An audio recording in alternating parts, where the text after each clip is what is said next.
later on. So because you get the halberd against the Wind Ranger, and then Lifestealer, I think can be somewhat underwhelming as like a mid to late game carry if the game is even. So if they get there even, I like their odds. Last game it felt like they had to win lanes and they were unfavored in lanes. So I like their chances better here, but I'm not too optimistic. Give me a team, T-Gov. I like the adjustments OG made, but I still think Secret fundamentally have the answers to what OG are trying to do. Perfect. Will we get a 3-game series? Which Twitter account will be more smug? Will Sir Ashman Slacks keep casting? Find out now for game number 2. Prepare for battle. Holy moly! Yeah, I will, but you know, I'm still maintaining the appearance of OD Pixels, so I'll stick like that for the rest of the series. Here we go. It's game 2, ladies and gentlemen, of OG versus Secret. We are getting some stubbornness in the openings of the drafts. We're getting Huskar again. I mean, what do you reckon, Fogged? Is this a better shot here from OG with their lineup this time around? I do think it's a better shot. I think they actually have Thompson on an active hero. That was probably my biggest gripe with the last game. He's playing Drow. Sure, you know, I've seen him play these type of heroes like his Vengeance and Drow, but he gets involved. I feel like Drow is a really hard one, especially if you die once or twice. You're playing versus a tough lineup. You're not very mobile. This one, it's his specialty. He can definitely make moves around. He can actually counter aggression too. Tornado to dispel Wind Run, to stop the speedy Bloodseeker, these kind of things. So I definitely do think it's a little bit better, but there's some untapped potential still. Like I think this Bloodseeker is still starting to be discovered. People are now looking at this off-lane Bloodseeker. I actually was hearing a little bit about it too, just talking to some people as well, and just hearing about the sustain, that you can just stand versus a lot of heroes now because of this off-lane, because the way that Thirst works. So that should be cool to see. And he's paired up with a classic. It's a YapzOr Rubick, his best hero. So we'll see what they can make of this as the battle commences. Yeah, we'll see. Mid-1 able to push Zai up to the high ground. Make sure that he doesn't continue to trade. Pretty successfully as well, that you saw there, punching into Huskar, how much damage this Bloodseeker can just do with the right click straight up early on. Looks like it's going to be three runes for OG. And it is going to be that, my favorite hero, of course, that core ET this time versus the Lifestealer. Of course, shout out to our observer there. Yeah, be sure to go check him out on Twitter, give him a follow, and you know, send him your T-Tours. For sure. No, but yeah, shout out to him. He's doing an excellent job here at the Omega League. So. This is cool the way that they're laning. They're actually setting up an aggro tri-lane with the Chen, it looks like here, and they're putting the Lifestealer lone bottom. Okay. So I think this is they can move the lanes around a lot. Puppey can also move people, of course, with the way Divine Favor works. You can actually just drag a hero if he doesn't want to actually lane in that spot, if it ends up being a tough one for the Lifestealer down bottom. But he should be able to get some decent sustain for the moment until that TP does come out. We'll see if they can actually apply pressure. I think they'll be able to apply more pressure than in the last game with an AM versus Darkseer and Spirit Breaker. But Lifestealer is pretty good versus Elder Titan too.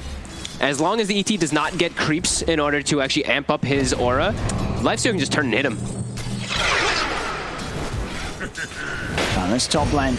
And as we saw, you know, from the draft, getting this Huskar early again, OG seemed very set on playing it for this one. I mean, what do you think the reason is from OG why they really want to make this hero work? Like, what do you think they see in this hero right now? I think it's just because they have the Oracle. I think it's just they're thinking that it can work combo, because of it, and maybe they're just trying to make it work and maybe forcing it a bit too hard, but I'm not too sure. I've seen this hero have mixed results, mostly failures, at least from this league so far, but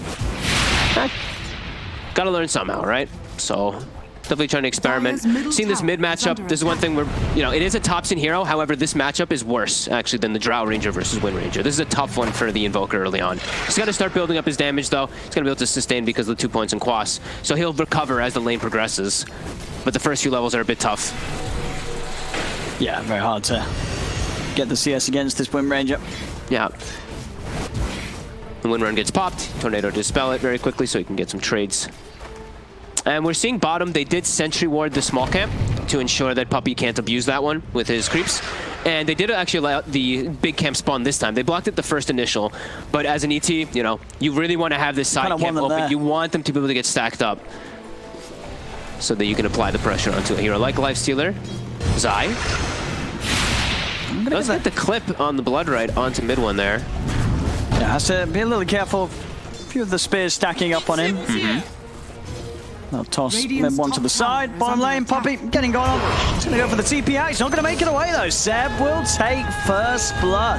He's got the damage. There we go. Punching Puppey down. This is, you can imagine, the sort of first blood that will, you know, give Seb the the momentum, the sort of ego boost there. He's got first blood. He's ready to sort of show Secret how it's done this. I think that's a lane where you can't play for the last hits. You're an Elder Titan Grimstroke versus this Lifestealer. I think you just have to play for these crazy type of kills and moves. Mid one. And one is able to push him back with the disarm, but they chase him down, and now they turn over towards Notail. Blood Rays rides out. Notail, he's going down. He's caught by it. They'll dive in, and Secret will claim both of their lives. Instant salve by YapzOr onto Zai as well, and then tanks the tower. That top lane is not looking so good. Bloodseeker able to sustain, and that pure damage, it's nothing to joke about. Like, the thing is, like, what does Oracle really do? You can't even do anything about the damage because your W doesn't do anything versus pure if he did even go for a skill point early on. Lots of damage between these two. And he's gonna, it looks like probably the same build, right? I think the Veil worked really well last time. It's not like he has as great of a like team there's no lineup with it, but Rubick's good. Even Rubick's gonna be able to get some Grimstroke spells eventually. See 4-minute rune, rotations coming up. Both supports from Secret emphasizing this one.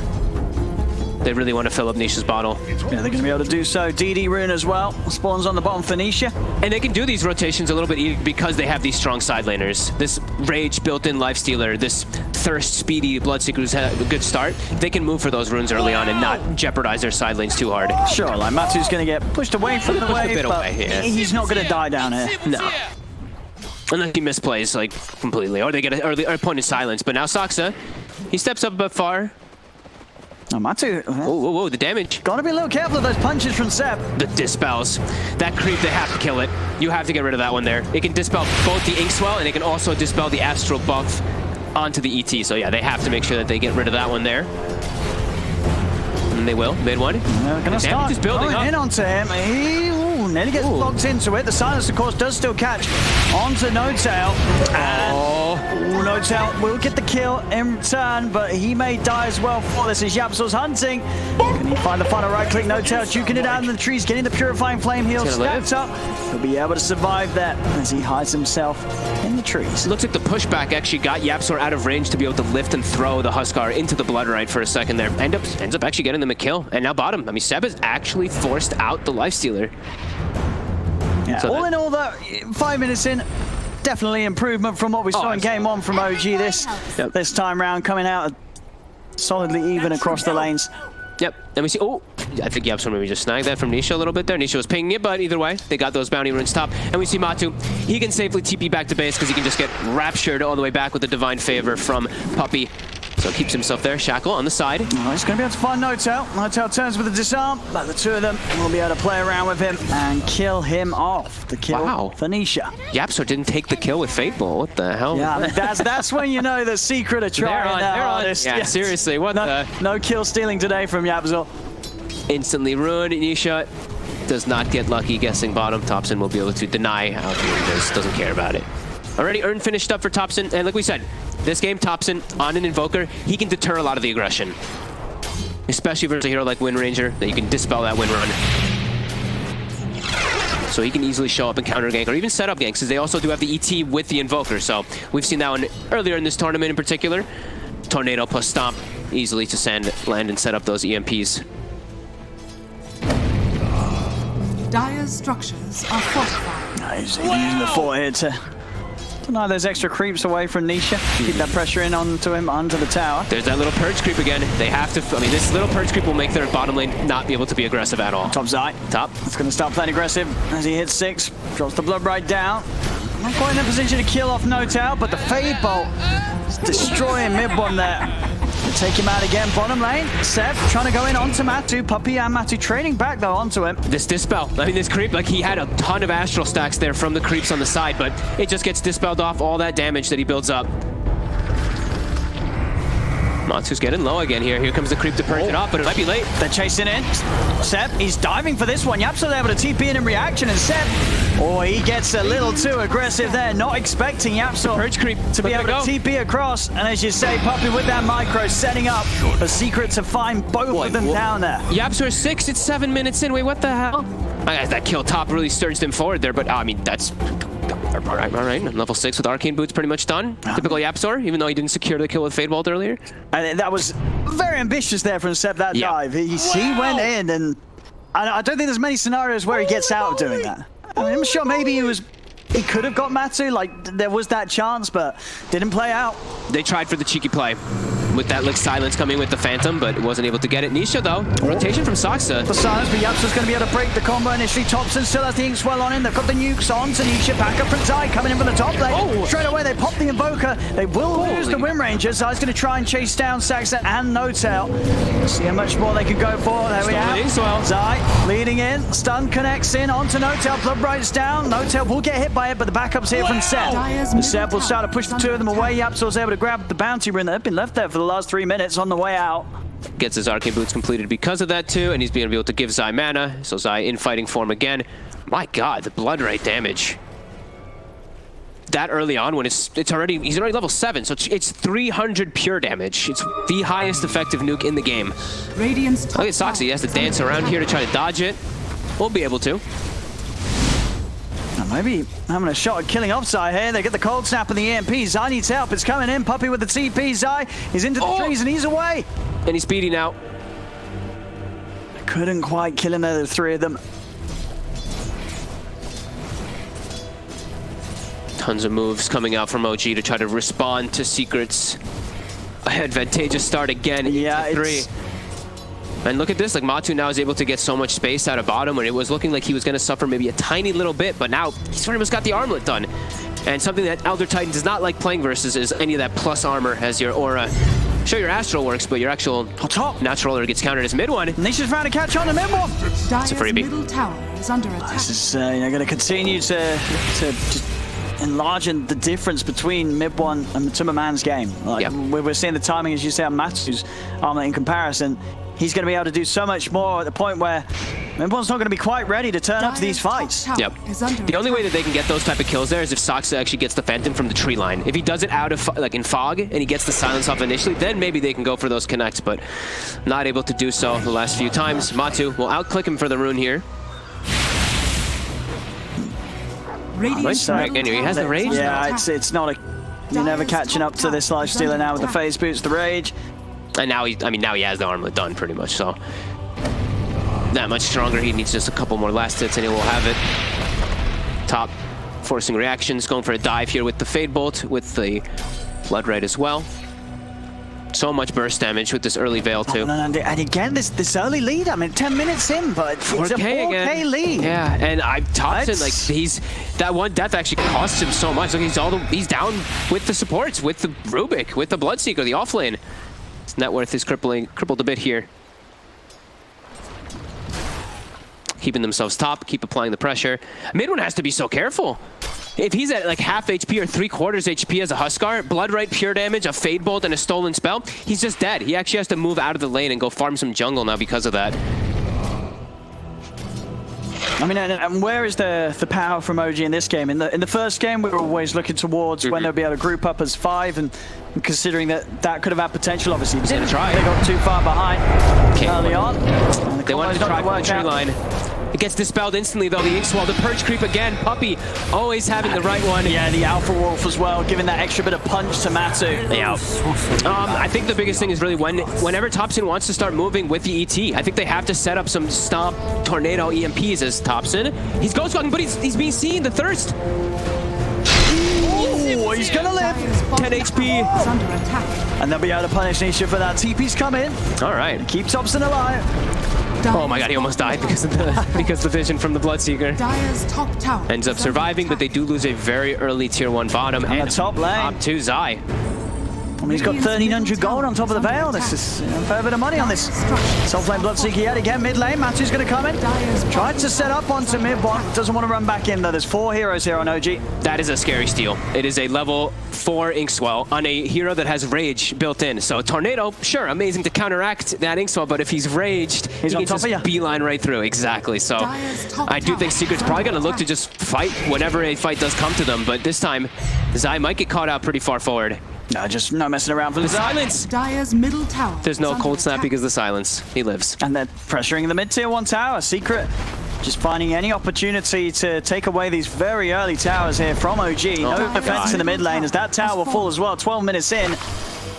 And look at this now. Lead, it's only going up again. Yep, and they're looking for action. Stolen Inkswell, they're very ready to look for these fights. They have so much damage in their draft now because of this early lead. Anyone they find will easily get brought down.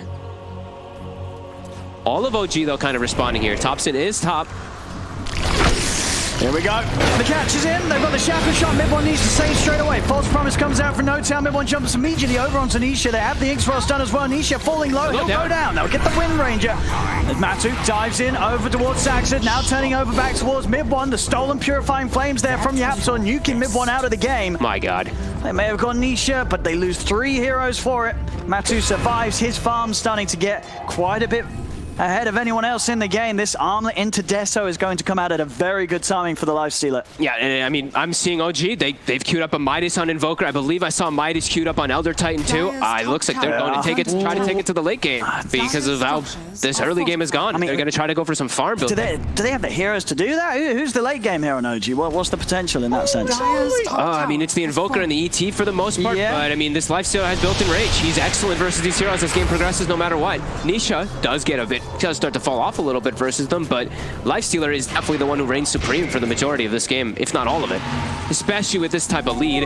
And he's always going to get amped up, right? He's always going to have this Chen behind him to buff him up, and then Rubick stealing Grimstroke and Oracle spells. So I do feel like this Lifestealer still does reign supreme, even if it does go to later, but OG, they might have a different idea of it. Smoke, yeah, from OG. I mean, Secret are in OG's jungle right now. Scan comes out, so OG know the whereabouts. Secret are positioned to fight. Zai very fast. I mean, Seb's going to get ruptured straight up, so he's going to be held out to the side of the fight. Okay. If Saksa doesn't die here, this could be okay with disengage of GFP. On top of him. Shackle setup. That's one down, and now it becomes a 4v5, and a 4v5 that I don't think OG's going to want to still try and force. No.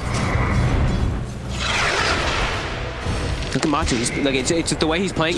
There's no risk because he's just so good versus every single one of the heroes on the side of OG. This raid. It's got a mid for a hammer, I believe. Okay. It's got the one up.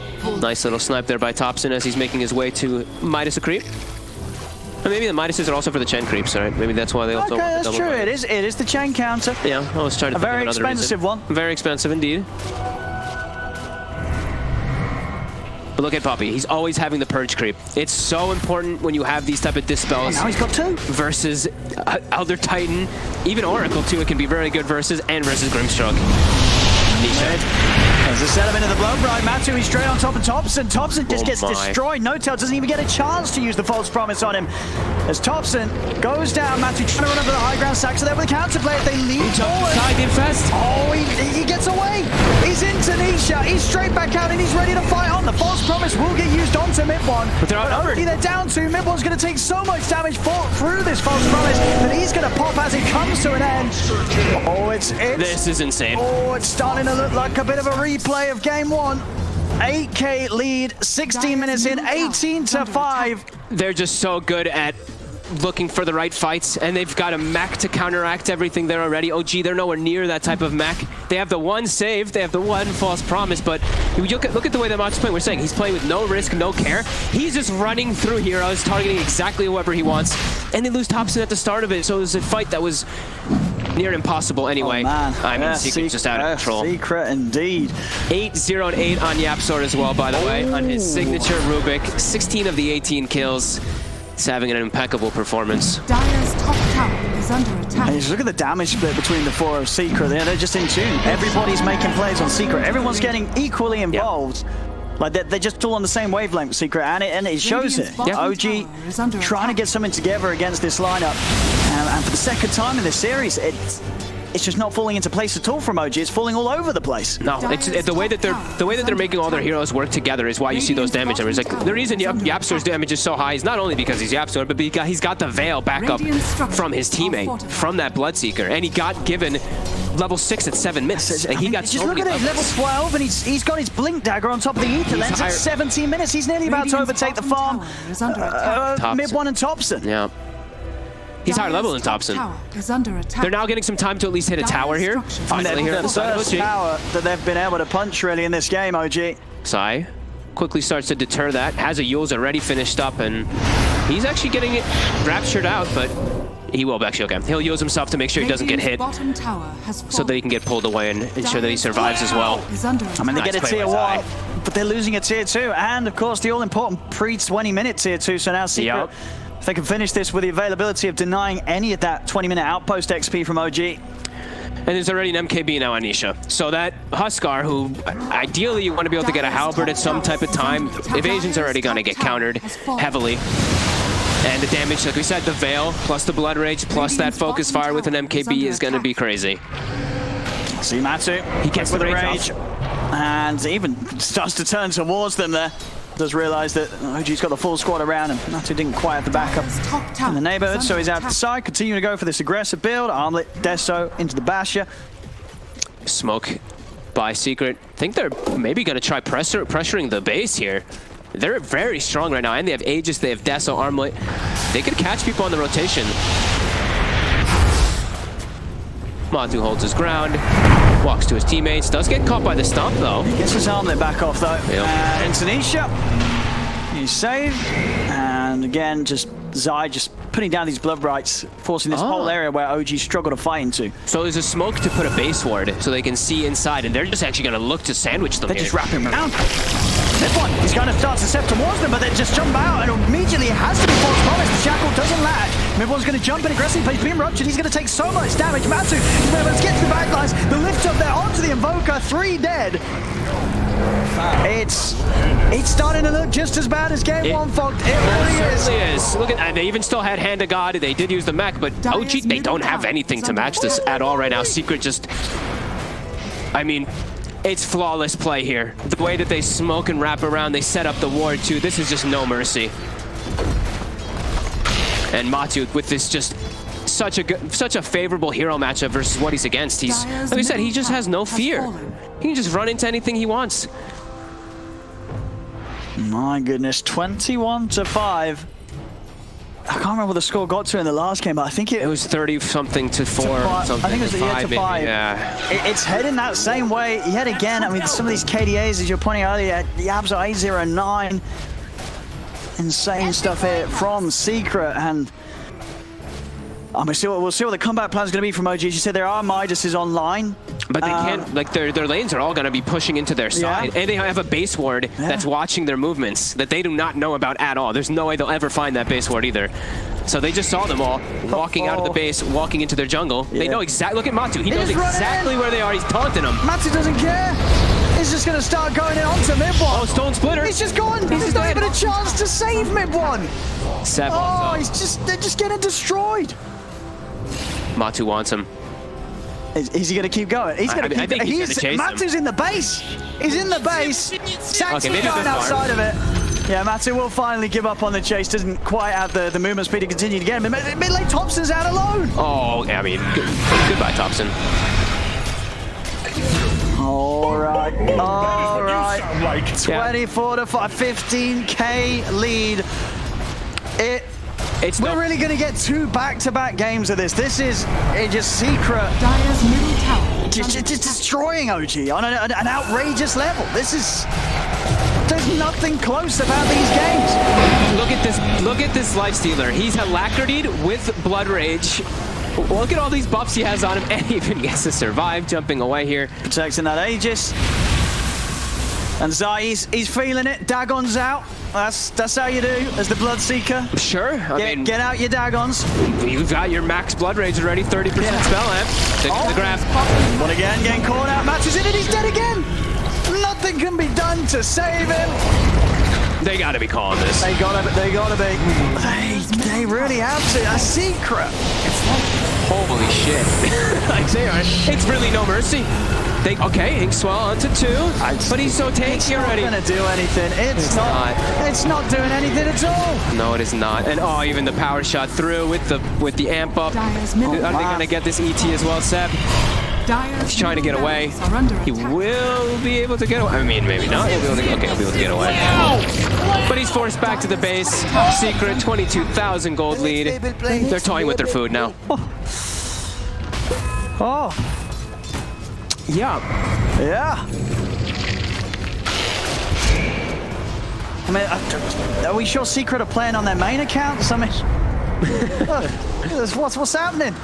Oh, this is just I mean, it's impeccable performance across the board. Yes, They just don't make. They're not making any mistakes. And OG, Yeah, at this rate, they're falling into the traps. the Smurf detection's going to kick in, and Secret's going to jump straight to the grand finals. Holy moly! This is Chilling around the Ancients. He's going to open wounds for healing. Heal back up to full. Keep their pressure on the map. OG, they're trying to find some type of room, some breathing. Seb, desperate to find some farm, but now he might be paying with his life. As no, is that a they're boot to coming. travel on the Rubick? yes, it is. Okay, clips him with the stop, but he will. I don't think Hey, they'll they got find Nisha. Nisha. All right. Monster kill. They got Nisha. They got Nisha. They got something. They got something here, OG. And they instant smoked, looking for something else. Puppy knows, though. His creeps scouted it out. He's pinging exactly where they were. Dire's bottom They did tower at least get is a kill under here attack. to punch back, but They're going to need quite a few more of those. Yeah. Down 21k here at 23 minutes. Matu is such like Matu can just run at them. Look, he has He's just taunting he at has them. 35 armor. Like, what do? You no look at nobody that can touch him. He can kill the three of them probably. Just run. They have to reset and run away. Oh, another kill. Oh, they find that's a lot of gold. There's a rupture onto Thompson. They found two. Thompson's going to go for the TP out. Oh, No Tail gets left. Oh, but he's out with the TP, and there's nothing to cancel it. He'll survive. Okay.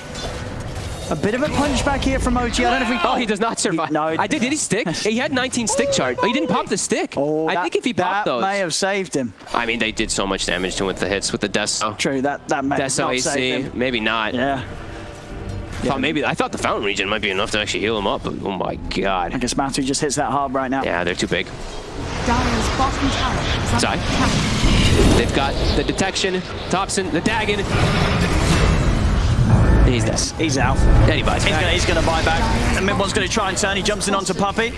Oh my god, Puppy's just, look at him just slowing him. Look at the ghost lady. On the lift, it's holding him in the blood right. He's gone again, Mid1. Dire's He's bottom gone tower again. is under attack.